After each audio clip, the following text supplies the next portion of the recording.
প্রথমে হচ্ছে যে পুরোটা প্যাসেজ পড়ার পর স্পিকার এন্ড হচ্ছে কারে খুঁজবো, লিসেনার, তাই না? আচ্ছা, এবার নরমালি প্রথম দুই তিনটা সেন্টেন্স দেখলে দুই তিনটা সেন্টেন্স আছে, কয়েকটা না, তিনটা সেন্টেন্স আছে, তাই না? প্রথম দুইটা লাইন দেখলে হচ্ছে আপনি ইজিলি আইডেন্টিফাই করে বলতে পারবেন কে হচ্ছে যে স্পিকার আর কে হচ্ছে কি লিসেনার। আচ্ছা, where will you get admission after your SSC examination? Do you have any choice? Said the teacher to Susmita. স্পিকারও পেয়ে গেছি, লিসেনারও পেয়ে গেছি। স্পিকার কে? টিচার। লিসেনার হচ্ছে সুস্মিতা। কি কমন পড়ছে নাকি নাম? হ্যাঁ, আমার জি কয়, জি আল্লাহ। হ্যাঁ, নাম কমন পড়ছে সুস্মিতা কে? আচ্ছা, এবার এটা রাইট ইউজ অফ ভার্বের মতো এত ক্যাচাল নাই যে আপনি হচ্ছে যে পুরোটা প্যাসেজ পড়া বুঝবেন কোন টেন্স বংচুং, এত কোনো ক্যাচাল নাই। আমি কি বুঝতে পারছি? সিম্পলি সেন্টেন্স বাই সেন্টেন্স গেলেও চলে, জাস্ট আপনার আইডেন্টিফাই করা লাগবে who is the subject and who is the, এটা নাকি স্পিকার এন্ড লিসেনার। খুব ক্লাসে মনোযোগ, হেড ক্লাসে অনেক মনোযোগ দেওয়া বই আছে উনি। আচ্ছা, খেয়াল করেন। সো আচ্ছা, এবার একটু দেখো তো প্রথম সেন্টেন্সটা কি আছে, where will you get admission after your SSC examination? Do you have দুইটা কোশ্চেন করলো, কয়টা কোশ্চেন? একটা না, এই যে একটা কোশ্চেন, এই একটা কোশ্চেন। কে কোশ্চেন করছে? টিচার। কাকে করছে?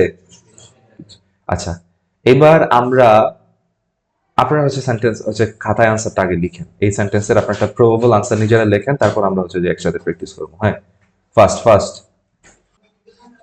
আচ্ছা, এই ওয়েট, এত সবটা লিখতেছেন কেন? তাহিদ ভাই বলেন তো কি লিখছেন? হ্যাঁ বলেন। শুধু টিচার নাকি দা টিচার?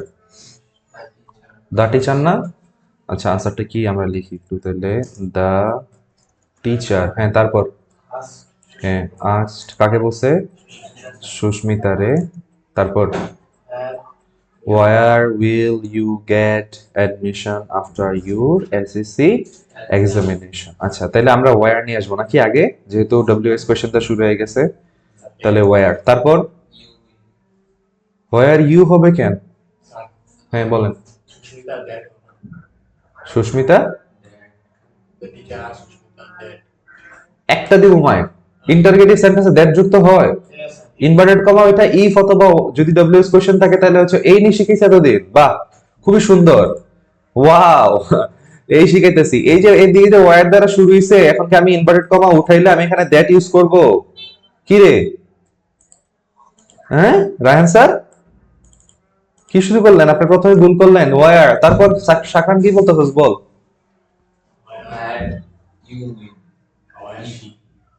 এক্স্যাক্টলি, ইউটাকে সুস্মিতা না, সুস্মিতা সাবজেক্টিভ ফর্ম কি হইতেছে? শি। তাহলে ওয়ার শি, তারপর উইল আছে, কি হয়ে যাবে? উড।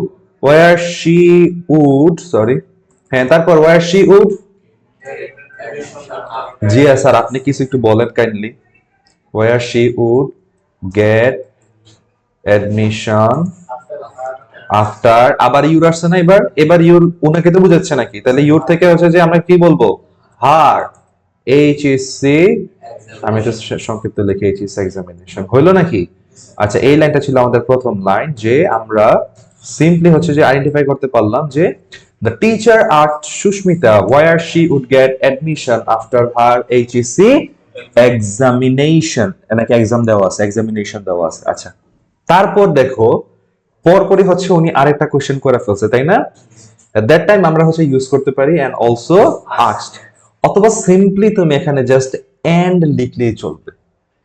আমি কি বুঝতে পারলাম? শুধু জাস্ট একটা এন্ড লিখবা, কি লিখবা? এন্ড, শুধু একটা এন্ড দ্বারা লেখাটা শুরু করো। এন্ড কি হবে? And can, do you have any choose, তাহলে ইনভার্টেড কমা নামার উঠাইতে হইব, এটাও তো ইনভার্টেড কমার মধ্যে জড়িত। তাহলে এইবার যে কোশ্চেনটা করলো, এখানে কি ডব্লিউএস কোশ্চেন আছে নাকি অন্য কিছু আছে? দ্যাটস ওয়াই আমরা কি লিখতেছি ইফ, তারপর ইফ শি, তারপর হ্যাড এনি চয়েস। এই অনেক কঠিন নাকি? If she had any choice, এই পর্যন্ত হয়েছে না সবার? আচ্ছা, খেয়াল করেন তো, অনেক কঠিন নাকি?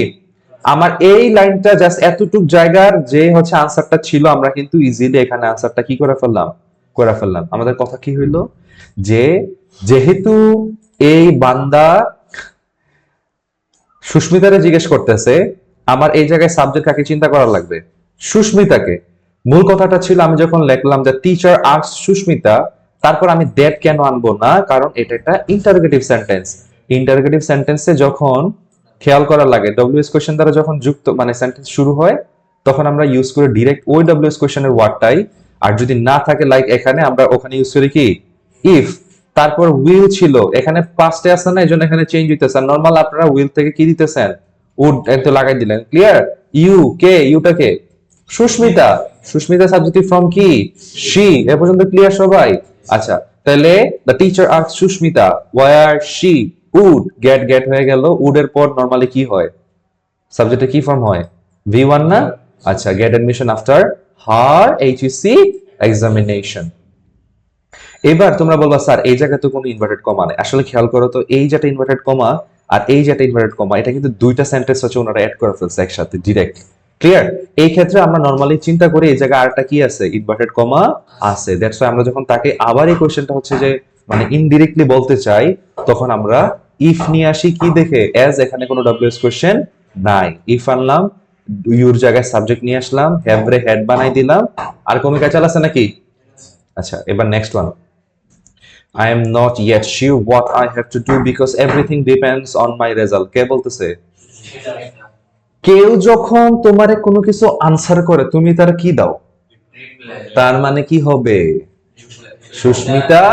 তারপর কি হবে এটা বলেন। হ্যাঁ, লিখেন লিখেন, ফার্স্ট লিখেন, জলদি জলদি। সাকরান কি লিখছিস? হ্যাঁ, সুস্মিতা রিপ্লাইড আছে লিখে আমি। সুস্মিতা রিপ্লাইড দ্যাট, তারপর she। আচ্ছা, এবার খেয়াল কর, এম আছে, তাহলে ইজ কেন? আয়ের সাথে এম আছে তো, তাহলে she is কেন? ইজ কেন? কথাগুলো কই যেতেছে? রিপ্লাইড যখন আপনি বললেন তখন আপনি পাস্টে চিন্তা করতেছেন না। সো প্রেজেন্ট সিম্পলে থাকলে কি হবে? পাস্ট সিম্পলে চলে যাবে না? আচ্ছা হ্যাঁ, তাহলে লিখেন she was not yet sure। আচ্ছা, এবার দেখেন, আমরা শিওর লেখার পর একটা কথা আছে কি, হোয়াট আই হ্যাভ, কি আওয়াজ হইতেছে, what I have to do because everything depends. এবার আমরা জাস্ট নরমালি বললাম শিওর অ্যাবাউট, কোনো কিছু সম্পর্কে শিওর হওয়া বা নিশ্চিত হওয়া, এজন্য এক্সট্রা একটা ওয়ার্ড এখানে অ্যাবাউট আনলাম। আপনারা নেরেশনে এই কাজটা করা শিখা লাগবে। আপনি এক্সট্রা অর্থ নিয়ে আসবেন, সরি ওয়ার্ড নিয়ে আসবেন কি অনুযায়ী? ওয়ার্ড অনুযায়ী। আমি কি বুঝতে পারলাম? So Sushmita replied that she was not yet sure about what I আছে, আইটাকে সুস্মিতা না? তাহলে শি হ্যাভ হয়ে যাবে কি? She had to do because everything কি হবে? ডিপেন্ডস আছে, কি হয়ে যাবে? ডিপেন্ডেন্ট হবে না, ইডি যুক্ত হবে না, everything dependent, sorry everything depend, ও একটু একটু ইয়া করে নিয়ে দাঁড়াও। এভরিথিং ডিপেন্ডেন্ট, তারপর অন হার রেজাল্ট। অনেক কঠিন নাকি? ইজি, কিন্তু একটু বোঝা লাগে। জাস্ট আপনার ভাষা প্র্যাকটিস করলে জিনিসগুলো আসলে রেজাল্ট বান হয় নাই। একটু প্র্যাকটিস করলে জিনিসগুলো একটু খেয়াল করেন। সো আমরা কথা বলতেছে Sushmita. Sushmita replied that she was, এম থেকে ওয়াজ হয়ে গেল, নট নট আছে, ইয়েট চলে আসলে, আমরা জাস্ট একটু অ্যাবাউট ইউজ করলাম, কারণ অর্থের উপর ফোকাস করে। আপনি ইউজ না করলেও সমস্যা নাই। She was not yet sure what she had to do, have কি হয়ে যেতেছে? পাস্টের কারণে হ্যাড হইতেছে, to do because everything depended on her. আচ্ছা, এই মাইটা কিন্তু সুস্মিতা না, এই মায়ের ওই ফর্ম, যে ফর্মে হচ্ছে সুস্মিতাকে ইন্ডিকেট করতেছে, আমরা হচ্ছে যে ওইটা আসলে এখানে লিখতেছি, তাই না? আচ্ছা, এন্ড লাস্ট ওয়ান, এই কথাটা কে বলছে? You should have a choice, be positive and optimistic. কে বলছে? টিচার বলছে। সো কি হবে বলেন তো? এইবার আসেন, এইটা আমরা নরমালি টোল্ড লিখে ফেলি। আসলে কি টিচার টোল্ড করছে নাকি আসলে টিচার তারে উৎসাহ দিছে? এই সেন্টেন্স গুলা অর্থ দেখে আপনার এই জায়গায় ভার্ব গুলো আসলে আনা লাগে। আমি কি বুঝতে পারলাম? অর্থটা বোঝা লাগবে ফার্স্ট অফ অল, এবং ওই অনুযায়ী আসলে আপনি হচ্ছে যে ভার্বটা দেওয়ার চেষ্টা করবেন। ক্লিয়ার সবাই? তাহলে আমরা যদি কাউকে উৎসাহ দেওয়া হয়, তাহলে আমরা কি লিখি সেই ক্ষেত্রে? কি লিখি? হ্যাঁ, উইশ ক্যান। কাউকে উৎসাহিত করা মানে কি? Encourage. So the teacher encouraged কাকে? হার।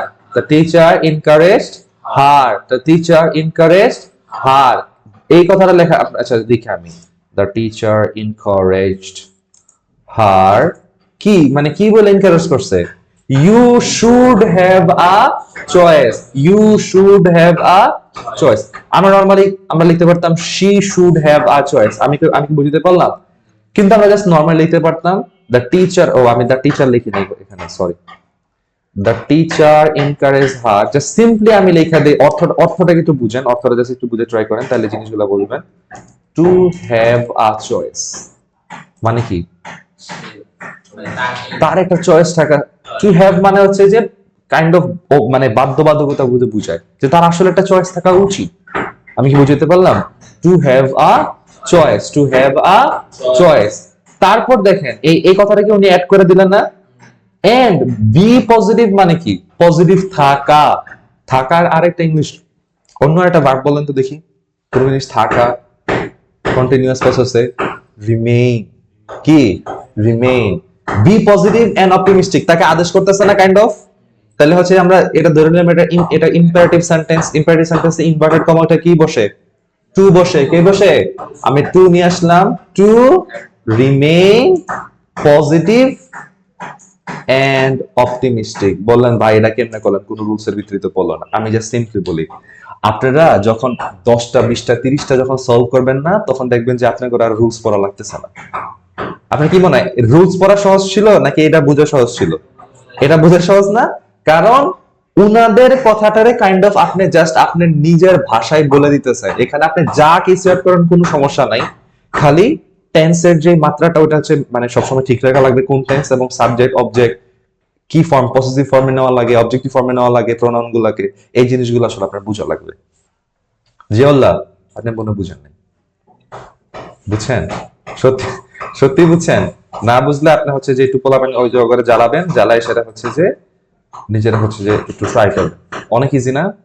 আচ্ছা এবার ধরো আমরা একটা সলভ করলাম এই জায়গায়, এরকম যদি আমরা নেক্সট ক্লাসে 5টা সলভ করি, এরপরের দিন 5টা সলভ করি, আজকে আমি একটা সলভ করে দিলাম না, আপনার রুমে যে 5টা সলভ করবেন, তাহলে কয়টা হবে?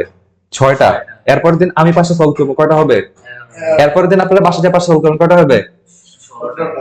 পুরা বছরে 2 বছর 17টা সলভ করছেন নারেশন, একটাও করেন নাই। কারণ কি? ডিমোটিভেটেড, প্রসেসও জানেন না কেমনে করা লাগে। আপনারা জাস্ট বাসায় যখন প্র্যাকটিস করতেছেন, এনি কাইন্ড অফ প্রবলেমস যদি আপনারা ফেস করেন, এগুলো হচ্ছে পাশে লেখা রাখবেন যে ভাই এই লাইনটা থেকে এই লাইনটা কেমনে হয়ে গেল, আমি এটা বুঝি নাই। অর্থ কিন্তু মাস্ট বোঝা লাগবে, তখন আপনি আমার কাছে নিয়ে আসবেন, আমি হচ্ছে তখন আমরা এই জিনিসগুলো আইডেন্টিফাই করে দেবো ইনশাআল্লাহ। Clear everyone?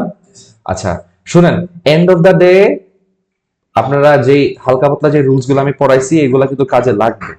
End of the day কাজে লাগে। এই যে ওয়ার্ড যে চেঞ্জ হইতেছে, তা আপনারা আজকেও ভুল করলেন রায়হান স্যার, আপনি এখানে দ্যাট নিয়ে আসেন। বারবার বলি ইনভার্টেড কমা উঠা কোন সেন্টেন্সে কি বসবে এটা বোঝা কিন্তু একদম মাস্ট ফর দ্য আইন। এটা কাইন্ডলি বোঝা ট্রাই করবেন। ক্লিয়ার? আচ্ছা তাহলে আমরা